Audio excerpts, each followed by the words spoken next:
গীতায় শ্রীকৃষ্ণ বলেছেন, যখন তুমি কষ্ট আর কটু কথা দুটোই সহ্য করতে শুরু করবে, তখন বুঝবে তুমি বাঁচতে শুরু করেছ। যদি ভগবান আপনাকে অনেক বেশি অপেক্ষা করাচ্ছেন, তাহলে প্রস্তুত থাকুন।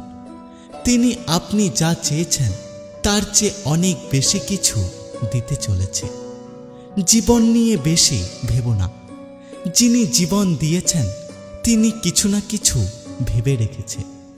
শ্রীকৃষ্ণ বলেন, কাউকে দুঃখ দিয়ে আমার কাছে সুখের কামনা করো না। আর যদি কাউকে ক্ষণিকের জন্য সুখ দাও, তবে নিজের দুঃখ নিয়ে চিন্তা করো না।